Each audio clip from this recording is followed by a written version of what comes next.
tal, queridos estudiantes? Les habla el profesor Rubén Arbañil Rivadeneira, encargado de trabajar con ustedes el curso de álgebra de este ciclo ordinario virtual 2019-1, que ya está llegando a su parte final.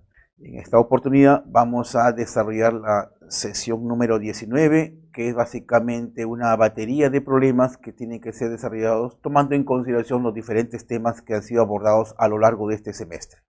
Bien, empezaremos entonces a desarrollar los ejercicios por un tema de tiempo. Vamos a tratar de priorizar algunos de ellos, tratando de abordar los temas que se han visto o tocado a lo largo de este ciclo. Para tal efecto vamos a desarrollar los ejercicios impares. Pero si hay alguna pregunta con respecto a los ejercicios que están propuestos ahí, que en este caso serían los ejercicios pares, no duden en hacer llegar las preguntas pertinentes para resolverlas de manera oportuna. Bien, entonces veamos el problema número 1. Dice, se tiene un paralelepípedo cuyas aristas miden A, B y C metros, o sea, el largo, el ancho y la altura. La suma de estas tres medidas es 4 raíz cúbica de 8 metros. Ese es dato. Calcular el mayor valor que puede admitir el volumen de dicho paralelepípedo. Entonces acá vamos a utilizar, para empezar, vamos con los datos que tenemos acá, como punto número 1.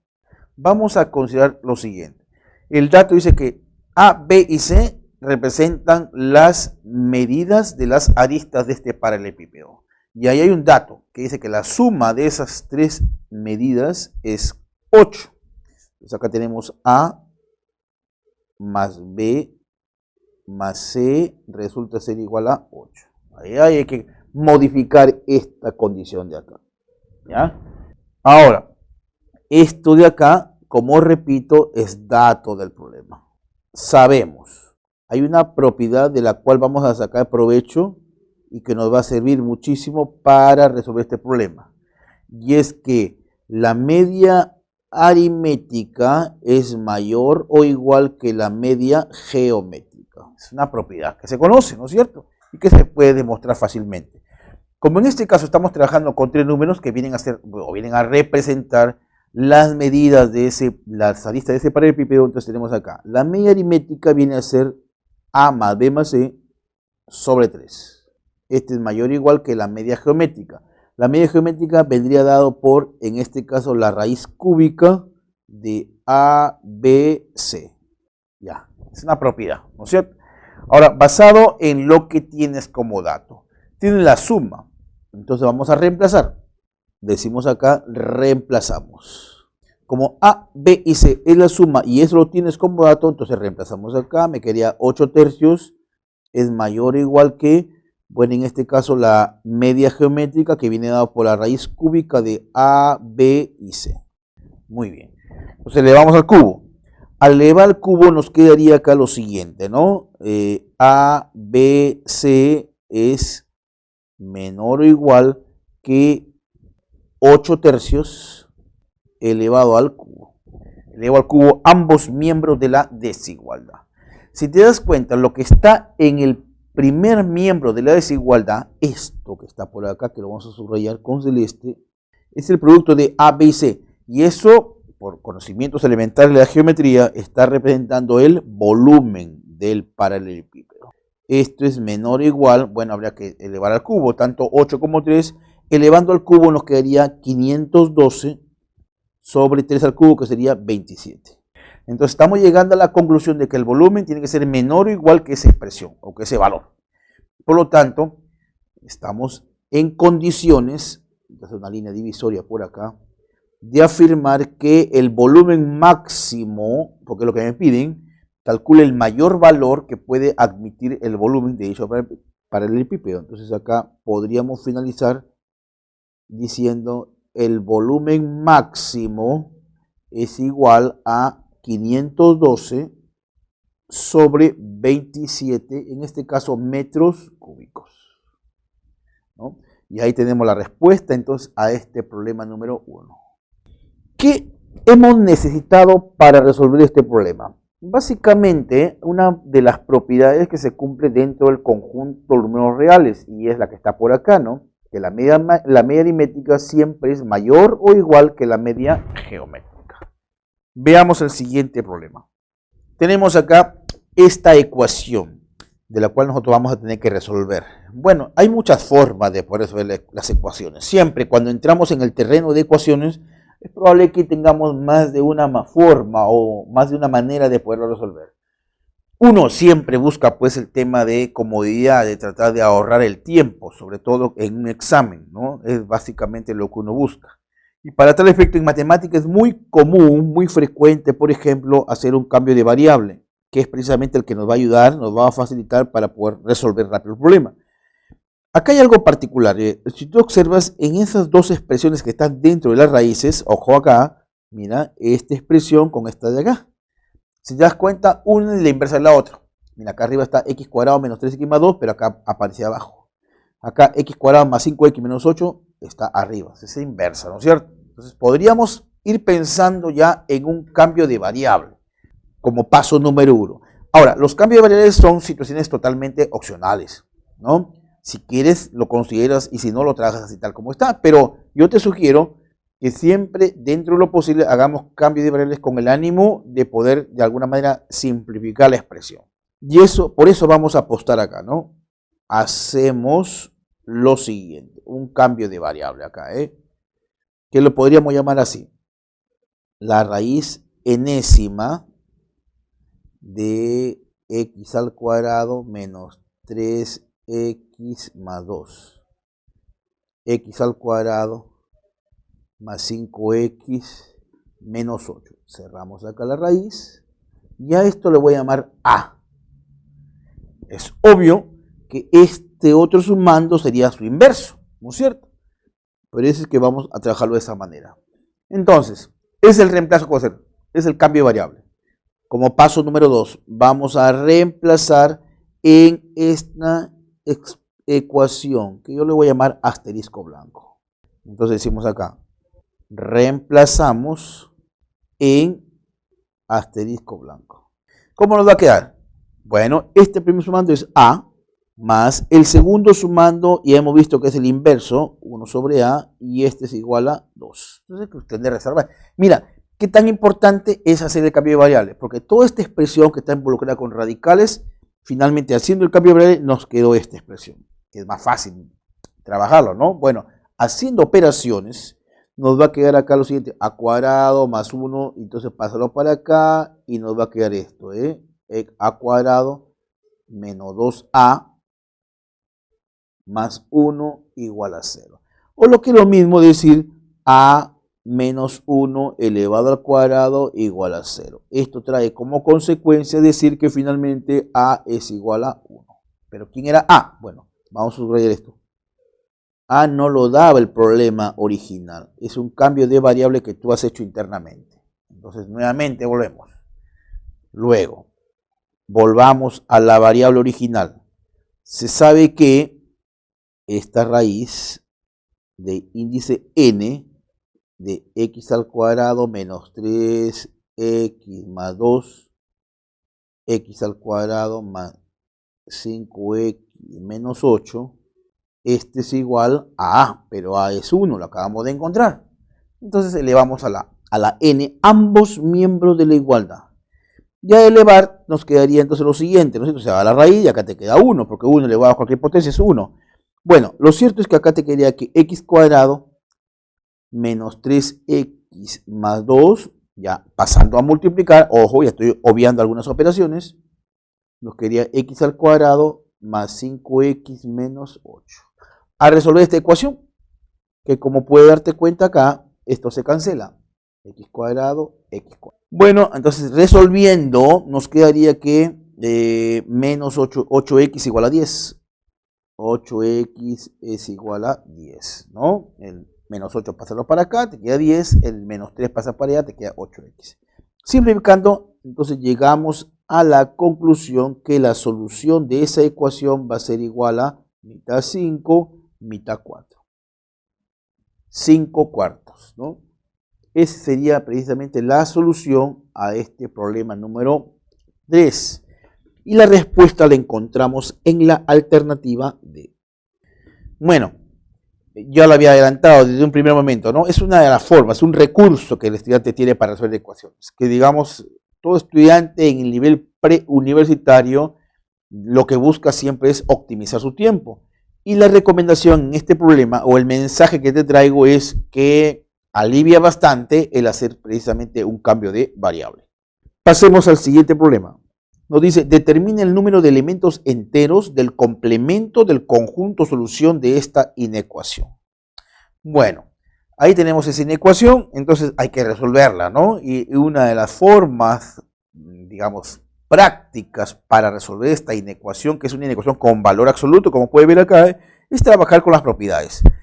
Pero antes yo siempre tengo por costumbre hacer la recomendación a los estudiantes. Eviten lo posible trabajar con expresiones en las cuales aparezca la variable arriba y abajo. Este es uno de los casos, por ejemplo, X, observa, está arriba y está abajo. No podemos o no debemos trabajar así, ¿no? Para efecto de empezar a calcular lo que uno quiere. Entonces lo arreglamos. Por acá vamos a hacer un comentario y lo voy a explicar cómo es que tienes que arreglar, cuál es la técnica que debes emplear para poder arreglar esta expresión. Observa, lo que está dentro de la barra, por acá como una cuestión particular, tenemos acá 3x más 10 sobre x más 2. Eso es lo que tenemos, ¿correcto? Entonces, yo siempre sugiero que la expresión que está en el denominador debe aparecer en el numerador. Bueno, entonces lo escribo así. 3 es 3x, 3 por x más 2. ¿Qué tenemos ahí? 3x, ya está 3x, 3 por 2, 6. Es más 10, entonces sería más 4. Ya está. Observa, si tú operas te va a quedar lo mismo. Mira, 3 por x, 3x, 3 por 2, 6 más 4, 10. Ahora separas en dos fracciones homogéneas. Y al hacer eso nos va a quedar una expresión de este tipo, 3, porque ya cancelas, más 4 sobre x más 2. Con esta expresión es que vamos a trabajar. ¿Cuál es la diferencia entre la expresión que nos habían dado originalmente, que es esta que está por acá, y lo que acabo de comprobar? Es que acá, en la última expresión, ya la variable no aparece arriba, observa, solo está en el denominador. Mientras que en la expresión original, la variable está arriba y abajo. Entonces voy a trabajar con esta expresión. Veamos, le he puesto asterisco verde, pero lo trabajo así, en la parte superior como una cuestión auxiliar. Entonces tenemos acá. También nos vamos a apoyar en esta propiedad, Digamos, este es un primer check y este es otro check que hay que recordar acá. ¿Qué propiedad es? La barra de A es menor o igual que B si y solo si, si te das cuenta, esta desigualdad o inecuación tiene esta forma. ¿Cómo desarrollamos esto? Decir que A es menor o igual que B y mayor o igual que menos B. Entonces vamos a valernos de estas dos situaciones particulares que hemos trabajado por acá para resolver esa inecuación. Entonces empezamos acá. Esa inecuación la podemos escribir de la siguiente forma. 3 más este cociente, 4 sobre x más 2, cerramos el valor absoluto y este es menor o igual que 4. Esa es la inecuación. Si te das cuenta, lo que está dentro de la barra lo hemos trabajado por acá en el primer check y me quedó esto. Ahora sí, a partir de acá vamos a trabajar con la propiedad. ¿Qué nos dice la propiedad? Bueno, que menos 4 es menor o igual que 3 más 4 sobre x más 2 y este es menor o igual que 4. Ahí estoy haciendo uso de la propiedad, ¿no? El segundo check. La idea es encontrar el conjunto de solución, es decir, los valores de x que satisfacen esa inecuación. Bueno, resto 3 para que se vaya esto, Entonces sigamos por acá. Al restar 3 nos quedaría menos 7, 4 sobre x más 2 y estoy restando 3, ¿verdad? Entonces sería 4 menos 3, 1. Tenemos entonces esta expresión entre menos 7 y 1, ¿no? Entonces ahí tenemos la necesidad de separar. ¿Por qué? Porque el siguiente paso sería invertir, pero no puedo invertir si es que tenemos, digamos, una parte negativos y la otra parte positivos, porque está desde menos 7 hasta 1. Entonces ahí tenemos que invertir, pero separar previamente. Por acá lo vamos a hacer, Continúo por acá. Es decir, separar, para poder invertir tiene que tener el mismo signo. Entonces, ¿qué es lo que hay que hacer? Por un lado separamos los negativos y por otro lado vamos a separar los positivos. Les voy a hacerlo así, ¿ah? Entonces acá teníamos menos 7 menor o igual que 4 sobre x más 2, y esto es menor que 0 o mayor que 0, que sería así, ¿no?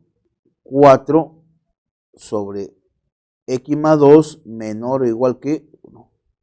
Ahí está. Como puede ver, en el lado izquierdo los negativos, en el lado derecho los positivos. Ahora sí, independientemente cada uno de ellos lo puede invertir, porque acá son solo negativos y acá son solo positivos, ¿no? Recuerden que lo que interesa ya es x. Entonces, invirtiendo, ¿qué me quedaría acá? Me quedaría entonces que ya tratando de despejar, nos quedaría x más 2, ¿no? Ya invirtiendo, me va a quedar menor o igual que menos 4 séptimos. Por acá también invertir. Bueno, acá voy a obviar pasos, ¿ah? Para poder.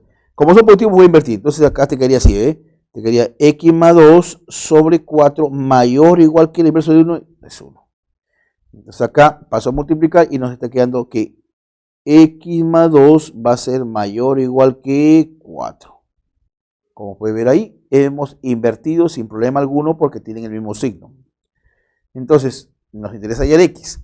El 2 pasa a restar y nos quedaría menos 12, ¿no es cierto? Menos 4, menos 14. Entonces, x va a ser menor o igual que menos 18 séptimos. O x va a ser mayor o igual que 2. Ya está. Viéndolo como intervalos. Entonces diríamos, luego, el conjunto solución sería este intervalo. Los menores o iguales que menos 18 séptimos. Esto de acá, reunido con los mayores o iguales que 2, que sería d de 2 hacia más infinito. Ahora, pero me piden el complemento del conjunto de solución, lo que falta para. Entonces, lo que nos piden es el complemento del conjunto solución. ¿Cuál es el complemento? Sería el intervalo abierto que va desde menos 18 séptimos hasta 2. Ahora, de ese complemento, ¿qué me piden? Determinar el número de elementos enteros. ¿Qué elementos enteros hay de acá? Bueno, habría que calcular cuánto es menos 18 séptimos. Es menos 2 puntos y algo, ¿no? Una aproximación. No necesito saber el valor exacto. Entonces acá tenemos desde menos 2.3, vamos a poner 37, hasta 2. ¿Qué valores enteros hay? Entonces decimos acá lo siguiente, ¿no? Entonces, elementos enteros que hay en este complemento sería pues menos 2, menos 1, 0, hasta 1. Porque el 2 no lo toma, dado que es un intervalo abierto, ¿no? Entonces la pregunta es, ¿hay el número de elementos enteros? Pues la respuesta sería, pues, hay 4 elementos enteros, ¿no? Entonces la respuesta a este problema lo encontramos en la alternativa E.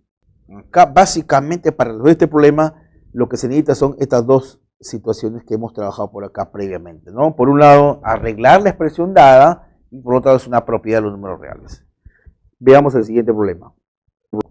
Nos dice, A, B y C son números que cumplen las condiciones siguientes. Bueno, me dan sus datos, A más B más C es igual a 21 y la suma de sus cuadrados es 3035. Entonces el valor D, veamos, A más B, bueno, entonces acá podríamos decir lo siguiente, ¿eh? Como paso número 1, 1.1. Tenemos como dato que A más B más C es igual a 21, ¿no es cierto? Entonces acá podríamos desprender que A más B es igual a 21 menos C. 1.2. Necesitamos A más C. Entonces, A más C, gracias a ese dato, sería 21 menos B. Y 1.3, también necesitamos B más C. Pero B más C resulta ser igual a 21 menos A. Ya, eso sale de este dato de acá. Observa. A más B más C es igual a 21. Muy bien. Entonces vamos a reemplazar en la expresión T 2. Como segundo paso, ¿eh? Vamos a reemplazar. Decimos acá lo siguiente, reemplacemos en esa expresión. T nos va a quedar de la siguiente manera. ¿Quién es A más B? Es 21 menos C, pero elevado al cuadrado. ¿Quién es A más C? Acabo de ver que eso es 21 menos B, pero elevado al cuadrado. Y finalmente B más C sería 21 menos A, también elevado al cuadrado. Entonces ahí tenemos tres sumandos y cada uno de ellos representa el cuadrado de un binomio, que habría que desarrollarlo, ¿no? El cuadrado del primero menos el doble producto del primero por segundo más el cuadrado del segundo. Siendo así, por acá nos va a quedar de la siguiente manera. Ya operando, ojo, repito, hay que trabajar acá el cuadrado de cada uno de esos binomios, ¿eh? Entonces, resolviendo, nos quedaría acá de la siguiente forma.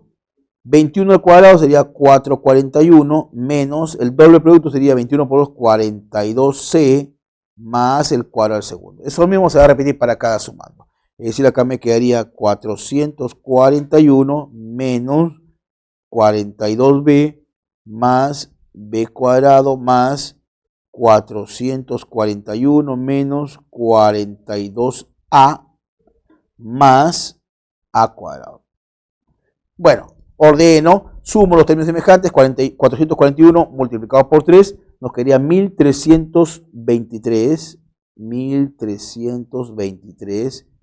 menos, de estos términos que voy a subrayar acá con verde, ¿eh? Tenemos menos 42A, menos 42B, menos 42C. Puedo factorizar acá menos 42. ¿Qué me va a quedar? C más B más A. Y agrupar acá los términos que están con naranja. Ojo. C, B cuadrado y A cuadrado. Nos va a quedar así. Más C cuadrado más B cuadrado más A cuadrado. Pero ese es dato, mira. C más B más A es A más B más C, que es 21. Y la suma de cuadrados es 3035.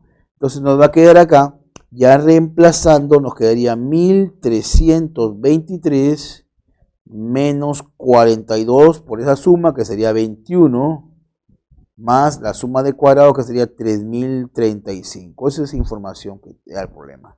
Bueno, haciendo las operaciones respectivas, nos quedaría entonces que T, esta expresión T, va a ser igual a 3476. Ya tenemos entonces la respuesta al problema número 7. Esta respuesta la encontramos en la alternativa B. Ahí básicamente lo que tienes que recordar acá es algo de productos notables, pero en este caso es bastante sencillo porque es el cuadrado de un binomio, ¿no? Eso lo vemos básicamente en la educación básica regular, en la secundaria. Cuadrado del primero, doble producto del primero por segundo y cuadrado del segundo. Pasemos al siguiente problema. Nos dice que hay que determinar el valor de A sub 0 sabiendo que al dividir este polinomio P de X entre estos binomios X cuadrado más 1 y X cuadrado menos 1, se obtienen dos residuos que no sabemos cuáles son, pero lo que sí sabemos es que la suma de esos residuos es 8. Entonces vamos a aplicar acá, o sea, la idea es esto, ¿no? Más o menos así un bosquejo. Voy a dividir P de X por X cuadrado más 1. Acá me va a salir un cociente y obviamente un residuo. Correcto, porque es una división. Luego tenemos ahí también que P de X lo vamos a dividir por X cuadrado menos 1. Voy a tener un segundo cociente y un resto. La suma de estos dos restos es 8. Me dan como otro problema ahí. Pero vamos a aplicar acá el teorema del resto. Por el teorema del resto. Vamos a aplicar eso, ¿eh? Entonces, el teorema del resto, cuando lo estudiamos en su momento, decíamos que la expresión tiene que ser un binomio o una expresión que mediante un cambio de variable sea o lo puedas ver como un binomio. ¿No es cierto? En este caso, X cuadrado más 1, el X cuadrado le pongo como A y ya teníamos A más 1, que es un binomio. Entonces, rápidamente, ¿no? Recordando lo que hemos visto. Entonces, como punto número 1, para cuando quiero ir P de X por X cuadrado más 1, cojo el divisor y lo igualo a 0. Despejo una variable, no despejo X, despejo en este caso X cuadrado. Y el punto número 3, esa variable X cuadrado lo reemplazo en el dividendo. Y eso es el resto. Llámale resto 1, ¿eh? Va a ser A sub 0 x a la cuarta lo veo como así, como x al cuadrado, más a sub 1, x al cubo lo veo como x al cuadrado por x, más x al cuadrado más 1, ¿no? Pero ya reemplazado. Reemplazándolo, ojo, donde vea x al cuadrado, voy a poner menos 1, por ejemplo acá. De acuerdo a lo que hemos visto, Entonces acá te queda menos 1, acá te queda menos 1 y acá también te queda menos 1. Para reemplazar, ¿no es cierto? Bueno, siendo así, resulta entonces que el resto 1 nos va a quedar de la siguiente manera. Acá hay menos 1 al cuadrado, 1 por a sub 0, ¿no? Acá te queda menos a sub 1 por x, y acá este menos 1 con este 1 se va. Llámale esto 1 romano. 2. Vamos a ver ahora qué pasa aplicando el mismo criterio, la misma lógica, pero ahora divido p de x por x cuadrado menos 1. 3 pasos. ¿Cuáles serán? Primero, el divisor lo igualamos a 0. Despejo una variable, en este caso despejo x cuadrado, y por último, esa variable la reemplazamos en p de x previamente arreglado. Entonces el resto 2 nos va a quedar así. A sub 0, nuevamente por x a la cuarta, pero x a la cuarta lo escribo como x al cuadrado, ¿no? Más a sub 1 por x al cuadrado por x, más x al cuadrado más 1. Pero voy a reemplazar, ya hemos dicho que donde vea x al cuadrado voy a poner 1 ahora. X al cuadrado 1, y acá a reemplazar se ha dicho. Entonces, acá reemplazamos por 1, ¿qué nos va a quedar? Nos está quedando entonces lo siguiente, que R2 de X va a ser igual a, acá nos queda A sub 0, nótese, por acá nos queda más A sub 1 de X más 2, ¿correcto? Es lo que está quedando. Llámale esto 2 romano. 3. Ahora viene el dato. ¿Cuál es el dato? Que la suma de los restos, por dato, la suma de estos restos, dice acá, es 8.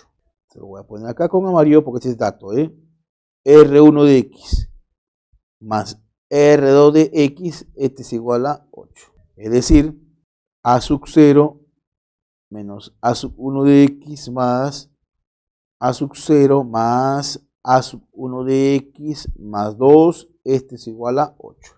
Reemplazamos acá, simplificamos y nos va a quedar acá lo siguiente, que A sub 1 de X, chao. ¿Qué nos va a quedar entonces? Ya simplificando, nos queda 2 A sub 0 es igual a 6. Finalmente A sub 0 es igual a 3. ¿Qué es lo que nos pedían finalmente, no? Halle o determine el valor de A sub 0. Y esto lo encontramos en la alternativa A.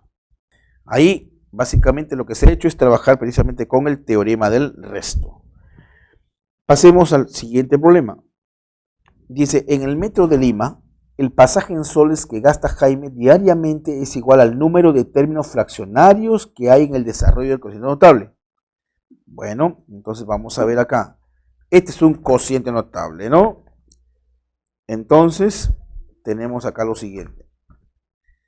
Primero, calculemos el número de términos. ¿Cómo se calcula el número de términos? Lo dijimos en su momento, ¿no? Cuando trabajamos la parte de cocientes notables. Y es que el número de términos, ojo, como paso número 1, lo vamos a calcular de la siguiente manera. Puede decir 99 sobre m, o también lo podemos calcular como menos 45 sobre menos 5, que esto finalmente es 9, ¿no es cierto? Entonces, luego, de ahí mismo, se obtiene entonces que m es igual a 11. Ya tengo el valor de 11. Y el número de términos del desarrollo de ese cociente notable es 9. Vamos a subrayar esto porque lo vamos a utilizar. El problema hace referencia a los términos, en este caso fraccionarios, que no sabemos cuántos hay. Más bien me dice que el número de términos fraccionarios, dice acá, representa lo que gasta Jaime diariamente en pasaje. Entonces vamos a calcular cuántos términos fraccionarios. Bueno, ya sabemos que hay 9 términos, pero cuántos son fraccionarios no lo sabemos. Entonces vamos a hablar de un término general, un término cualquiera. ¿Cómo es? Como estamos en el caso menos entre menos, todos los términos son positivos. La primera base es x a la m, que es x a la 11. Elevada a la n, que es el número de términos, ¿no es cierto? Menos k. Por la segunda base, que sería x a la menos 5, elevado a la k menos 1. En todo caso, eso es lo que tendríamos, ¿no? Haciendo cuentas por acá, aplicando producto de bases iguales, los exponentes se suman, nos va a quedar algo así como 104 menos 16k. Recuerda acá, primero potencia, potencia, los exponentes se multiplican, acá también, y luego producto de bases iguales, los exponentes se suman. Ese es el término que es. Ahora, dice, para que sean términos fraccionarios, entonces el exponente deberá ser negativo. Es decir, entonces acá desprendemos que 104 menos 16k, este es menor que 0, para que sea fraccionario, pues, ¿no es cierto? Bueno, de ahí tenemos que entonces desarrollamos esto y me quedaría 104 sobre 16, ¿no es cierto? Ahí nos quedaría entonces que k tiene que ser, ya desarrollando, porque te quedaría 104 sobre 16, ¿no es cierto? 104 sobre 16 es menor que k. Pero k, a su vez, tiene que ser menor o igual que 9, ¿correcto? Porque tiene 9 términos. Ya hemos visto en el punto número 1 que el desarrollo de ese binomio tiene que ser correcto. Entonces, k varía desde este valor hasta 9. ¿Quién es este valor? Sería 7 puntos y algo más. Entonces, k podría tomar 7, 8 o hasta el propio 9. Es decir, ¿cuántos términos fraccionarios hay? Entonces acá puedo concluir, hay 3 términos fraccionarios. ¿Cuáles serían? Sería el término 7, el término 8 y el término 9. Son esos 3 términos aquellos que son fraccionarios porque el exponente es negativo, ¿no? Muy bien, ya está. Hay 3 términos fraccionarios, entonces 3. Dice que él gasta diariamente en soles, gasta lo mismo o la misma cantidad de términos fraccionarios que hay, entonces gasta 3 soles. Diariamente gasta 3 soles en pasaje. Si el servicio lo usa 5 días a la semana, entonces habría 3 por 5, 15 soles a la semana. ¿Cuánto gastará en pasaje en 4 semanas? Entonces habrá que multiplicar 3 por 5 días, porque durante la semana utiliza 5 días, ahí sería 15, y por 4 semanas multiplicarlo por 4. Entonces gasto es 3, que gasta diariamente, por 5 días que tiene la semana, por el número de semanas que está pidiendo, que es 4. Y en este caso, pues, lo que gastó es 60 soles. Esa es la respuesta a este problema número 11. La encontramos en la alternativa D. Veamos el siguiente problema. Dice, José dirige una sastrería de alta costura, especialista en ternos para caballeros. Se sabe que los costos fijos ascienden a 60.000 soles. El costo por terno es de 500 soles, es el precio de costo. Y él vende 5 ternos por 3.500. Eso me permite hallar el precio de venta. Eso es lo correcto. Vamos como paso número 1. 1.1. ¿Qué tenemos acá? Costos fijos. Eso lo tenemos, Ese es dato. 60.000 soles. 1, 2, 3. Ahora, el precio de costo. Precio de costo unitario. ¿Cuánto es? 500 soles. 1.3. Precio de venta unitario. Él dice que 5 ternos lo vende por 3.500. Entonces, bastará dividir 3.500 entre 5 para saber cuánto cuesta cada uno de ellos, ¿no es cierto? Entonces, acá divido 3.500 entre 5 y ahí me queda pues 700. Es el precio de venta. Cada terno lo vende a 700. ¿Cuántos ternos como mínimo deberá vender para empezar a ganar utilidades? O sea, para que haya ganancia. Eso significa que la utilidad tiene que ser mayor que 0, ¿no es cierto? Ya, Pero la utilidad, ¿cómo se define? Es ingreso total menos costo total. Entonces acá vamos a poner como paso número 2. Utilidad. Se define como ingreso total menos costo total. Cuando hablamos del costo total, ahí está incluido el costo fijo más el costo variable. ¿Cuál es el ingreso total? Bueno, lo que cuesta el precio de venta de cada terno, que son 700 soles, y como no sabemos cuántos ternos, entonces sería 700 por X, y el costo total va a ser el costo fijo más el costo variable. El costo variable sería, ¿cuánto cuesta? 3.500, o sea, 500 por X, más el costo fijo que es 60.000, 1, 2, 3. Ya está. Lo que está dentro del paréntesis está representando el costo total, que es la suma o la sumatoria del costo fijo, que es dato, más el costo variable. Sabemos que a él le cuesta 500 soles, pero no sabemos cuántos ternos compró, ¿no? Para venderlo a 700. Lo cierto es que esto va a ser igual, operando. 700 menos 500 sería 200x menos 60.000. Ahora, como nosotros estamos interesados en que haya utilidad, esto tiene que ser mayor que 0. Bueno, desarrollando esto nos quedaría entonces que la utilidad, en este caso, haciendo las cuentas, 60.000, cancelo 2 ceros, me parece que son 300. Ya operando, bueno, pasas a sumar, bajas a dividir, y esas operaciones son fáciles de resolver. Entonces llegamos a que esto de acá es X, tiene que ser mayor que 300. O sea, puede ser 301 terno, 302, 303, pero él te pide acá cuántos ternos como mínimo. Entonces, para que se genere utilidad, para que haya ganancia, como mínimo debe comprar y vender 301 ternos, ¿no? Entonces, porque es lo que pregunta el problema, dice, si observamos la pregunta, dice, ¿cuántos ternos como mínimo debe vender para empezar a ganar utilidades? Para ganar, o sea, para que la utilidad sea positiva. El X mínimo, X representa la cantidad de ternos, el X mínimo sería 301, ¿no es cierto? Porque ya hemos visto que para que la utilidad sea mayor que 0, es decir, para que haya utilidad, para que haya ganancia, entonces se ha logrado ver que los X tienen que ser mayores que 300. Podría ser 301, 302, 303, ya está. Entonces la respuesta a este problema lo encontramos en la alternativa E. Pasemos al problema número 15. Tenemos ahora el problema número 15, que es una inecuación logarítmica, como puede ver acá, ¿no es cierto? Ahí el estudiante tiene que tener claras las cosas, ¿eh? Primero, para empezar, las condiciones para que ese logaritmo o esa inecuación, en todo caso, esté bien formulado.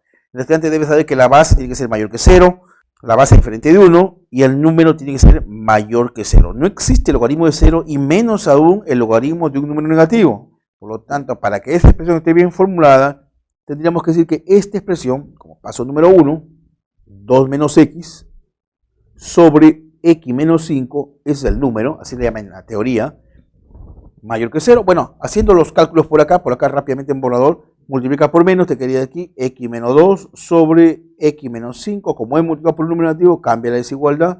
Puntos críticos, ahí están, 2 y 5, más, menos, más, como es menor, esta parte de acá.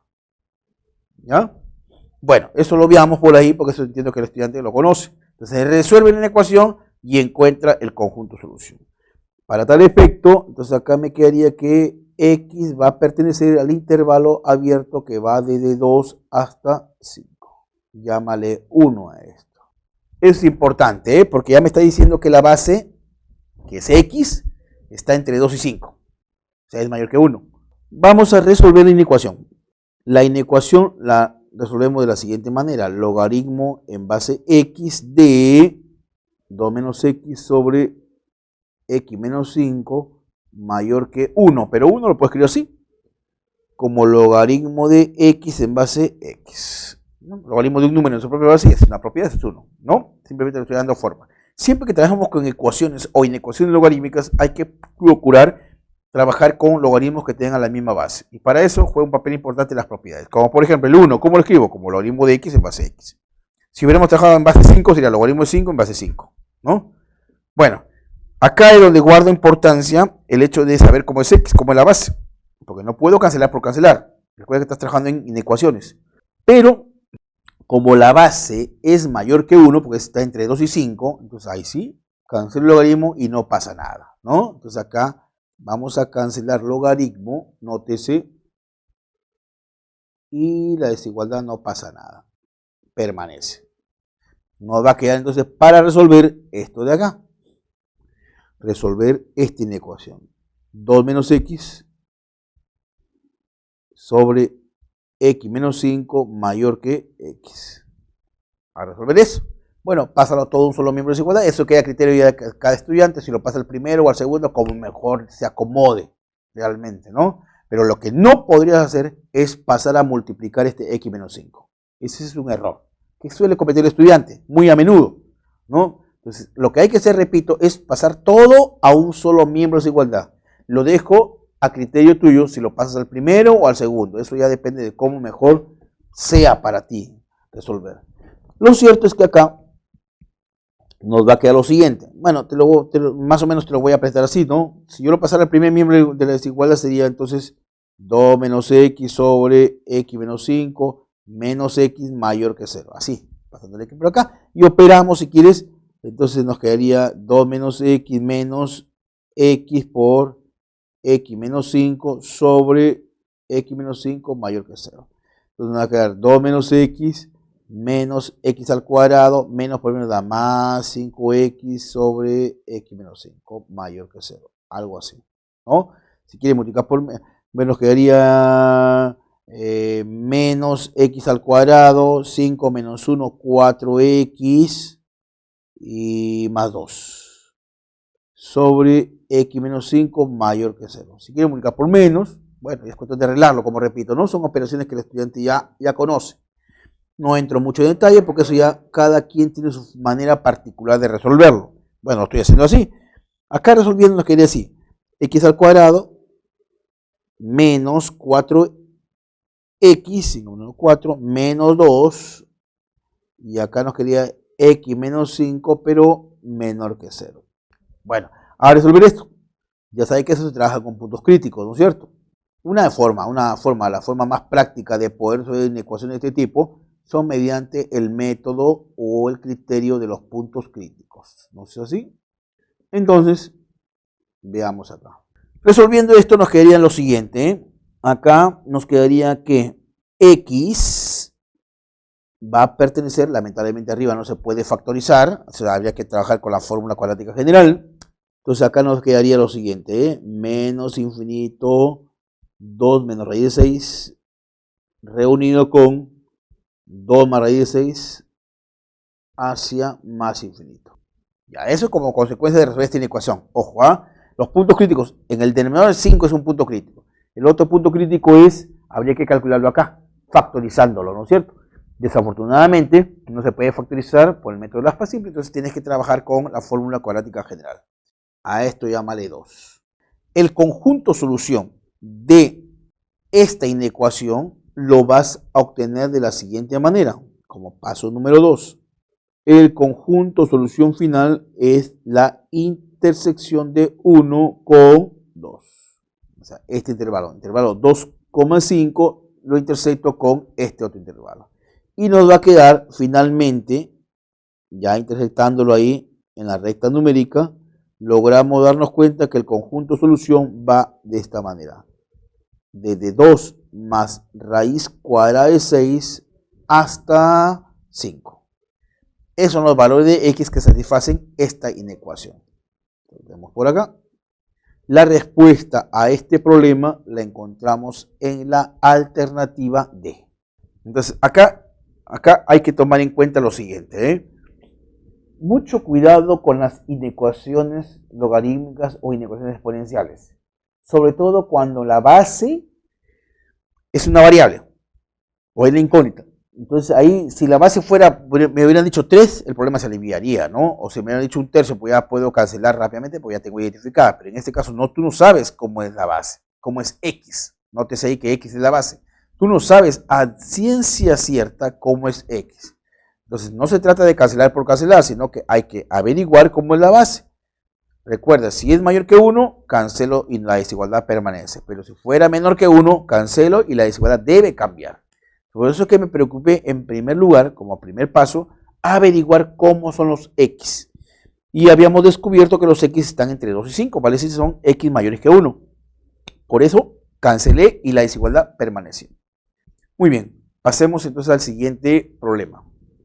El problema 17 dice, halla la suma de los elementos enteros del rango de esta función. Bueno, es una función que está definida de esta forma, ¿no? X a la cuarta más 10x cuadrado más 1 sobre x a la cuarta más 1. Vamos a arreglar esa función porque en cuanto a la presentación, porque así tal como está, me resulta difícil trabajarla. ¿Correcto? Entonces yo digo acá lo siguiente, como paso número 1. Ese f de x lo podría arreglar, ya sabemos que ese es y, que es f de x, como queda llamarlo. Lo podríamos escribir así, ¿no es cierto? Arreglando x a la cuarta más 1 más 10x al cuadrado, todo esto sobre x a la cuarta más 1. Separo en dos fracciones homogéneas, nótese, esos cálculos los voy a hacer por acá en borrador. X a la cuarta más 1 sobre x a la cuarta más 1 sería 1 más 10x cuadrado sobre x a la cuarta más 1. Con esta función voy a trabajar, no con la que me han dado inicialmente, ¿no? Es la misma, pero hay que arreglarla ahí. La hemos arreglado, ¿eh? Simplemente hemos separado en el numerador y hemos trabajado acá con fracciones homogéneas. Entonces, se sabe lo siguiente. Sabemos que hay una propiedad acá que vamos a sacar provecho de esa propiedad. En principio, ¿qué es lo que sabemos? Que x al cuadrado es mayor que 0. No consideremos el x al cuadrado igual a 0, porque después lo analizamos, ¿eh? Consideremos solamente los positivos, porque ya sabemos que todo número elevado al cuadrado siempre es mayor o igual que 0, pero por ahora voy a usar solamente los positivos. ¿Correcto? Si x al cuadrado es mayor que 0, entonces x al cuadrado más su inverso, ¿correcto? Esto siempre va a ser mayor o igual que 2. Propiedad en los números reales. Todo número positivo sumado con su inverso siempre es mayor o igual que 2. Desarrollando esto, operando por acá, mínimo con un múltiplo, nótese acá lo siguiente, x cuadrado por x cuadrado, x a la cuarta más 1 sobre x al cuadrado mayor o igual que 2. ¿Correcto? Entonces ahí podríamos de repente invertir. Recuerda que cuando se invierte, la desigualdad cambia de sentido, ¿no es cierto? Voy a invertir ambos miembros de la desigualdad. Entonces nos va a quedar así. Ojo. X al cuadrado sobre x a la cuarta más 1 menor o igual que 1/2. Ahí está. Y es positivo, obviamente, ¿no es cierto? Eso es positivo. Acá sí que lo ponemos, lo consideramos acá para tenerlo en cuenta. Esto de acá ya se sabe que es, ya está implícito esto, mayor que 0. Si yo quiero f de x, multiplico todo por 10. Entonces nos quedaría 0. Al multiplicar por 10, nos quedaría 10x cuadrado sobre x a la cuarta más 1 menor o igual que 5. Porque todo por 10. Sumémosle 1. Al sumar 1 acá te queda 1. 1 más 10x al cuadrado sobre x a la cuarta más 1 y acá nos quedaría 6, ¿no? Bueno, entonces, pero antes nos estábamos reservando este pequeño comentario. ¿Qué pasa si x cuadrado fuera 0? Además, si x al cuadrado es igual a 0, entonces esto implica que x puede ser 0. Y si x vale 0, entonces reemplazando acá, f de 0, ¿cuánto vale? Reemplazamos acá y nos quedaría 1. ¿Correcto? F de 0, esto se va y te queda solamente 1. Entonces 1 sí es un elemento del rango de la función. ¿Correcto? No obstante que acá no lo está considerando. Mira, porque acá es estrictamente mayor que 1, no está considerando 1, pero 1 sí es elemento del rango, por lo que acabamos de ver. ¿Cuándo la función toma el valor de 1? Cuando x vale 0. O sea, 1 pertenece al rango también. Por lo tanto, el rango de la función f vendría a ser el intervalo cerrado que va desde 1 hasta 6. ¿Pero qué pide? La suma de los elementos enteros del rango. Por acá, entonces digo acá, elementos enteros del rango. ¿Cuáles son? Son 1, 2, 3, 4, 5 y hasta el propio 6. ¿Qué nos piden? La suma, 6 más 4, 10, 20, 21 sería, ¿no es cierto? Entonces cerramos acá este problema diciendo que la suma de los elementos enteros es igual a 21. Y esto lo encontramos en la alternativa A. Veamos este último problema. Dice, la empresa del señor Álvarez está en crisis, pues se ha detectado que la ganancia del dinero en su empresa está descrita por la función biyectiva, que está dada ahí con esas características, esta es la función f de x, donde x representa la cantidad de miles de soles que invierte. X es cantidad de soles, por lo tanto no puede ser negativo para empezar, ¿no es cierto? No puede decir voy a invertir menos 500 soles o menos 3000 soles. X tiene que ser positivo para empezar. Y f de x claramente define ahí que está representando la ganancia de dinero. O sea, el f de x también tiene que ser positivo, ¿no? Correcto. Entonces veamos acá. Decimos lo siguiente. ¿Cuántos miles de soles como máximo puede invertir para no tener pérdidas? Para que no tenga pérdidas, los f de x sean, en este caso tienen que ser mayores o iguales que 0. Para empezar, vamos con el punto número 1. Como dice que es esta función, aunque la empresa está en crisis, por lo tanto, podemos comentar acá, como la función o la empresa está en crisis, entonces la función es decreciente. Ya está, por ahí empezamos, ¿eh? Y además dice que es biyectiva. ¿Qué significa? Que es inyectiva y además es sobreyectiva. Si una función es sobreyectiva es porque el rango es todo el conjunto de llegada. El rango tiene que ser el intervalo c, 4, ¿correcto? Y además es decreciente. Entonces f de a es igual a 4. Porque cuando es decreciente cambian los extremos. Entonces, f evaluado en a es igual a 4. Mientras que f evaluado en b es igual a c. ¿Quién es f de a? Bueno, reemplazamos acá. F de a nos va a quedar reemplazando, nos va a quedar así, 2a más 4 menos 2a sobre a menos 4. Esto dice que es igual a 4. Eso es porque es sobreyectiva. ¿Y cómo sabemos que es sobreyectiva? Porque el problema dice que es biyectiva. Repito una vez más, decir que sea biyectiva significa que es inyectiva y es sobreyectiva a la vez. Resolviendo esto, ya pasó a multiplicar, pero nos quedaría que a vale 5. Ya tenemos el valor de a, ¿correcto? Ya tenemos el valor de a. Luego, entonces ya podríamos formar la función f de x. ¿Cuál es la función f de x?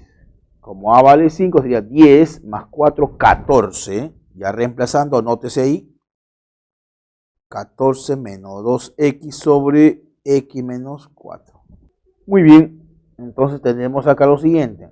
El dominio es de a, b. Si a vale 5, entonces los x tienen que ser mayores o iguales que 5. Decimos acá, punto número 2. Ya calculé la función. Y el problema me dice, ¿cuántos miles de soles como máximo puede invertir para no tener pérdidas? Entonces decimos acá, para que no haya pérdida, ¿qué debe ocurrir? Que el f de x es igual a 14 menos 2x sobre x menos 4. Y estos x tienen que ser mayores o iguales que 5. Entonces, de ahí se desprende que como el f de x, ojo, quiero que no haya pérdida, entonces tiene que ser mayor o igual que 0. Pero como esto ya es mayor que 0, dado que si le restamos 4 acá, son mayores o iguales que 1, este es positivo, entonces lo único que me quedaría asegurar es que 14 menos 12x también tenga que ser mayor o igual que 0. Siendo ese el caso, está garantizado que el f de x es positivo. Este f de x, para que no haya pérdida, vuelvo a repetir, tiene que ser mayor o igual que 0. Entonces acá operando te queda 14 para acá, 2x para allá, te queda que x es menor o igual que 7. X que está representando, representa la cantidad en miles de soles. O sea, para que no haya pérdida, se debe invertir a lo más 7.000 soles. Significa entonces que ante la pregunta, ¿cuántos miles de soles como máximo? Entonces yo puedo decir el X máximo es de 7.000 soles, ¿no? Y esta respuesta la encontramos precisamente en la alternativa C. Llegó la hora de despedirnos, les agradezco muchísimo por toda su atención prestada, espero haber de alguna manera cumplido a las expectativas que ustedes han mostrado durante este ciclo. He tratado de responder dentro del tiempo establecido. Una vez más, les agradezco muchísimo y nos estaremos encontrando en una próxima oportunidad. Hasta pronto.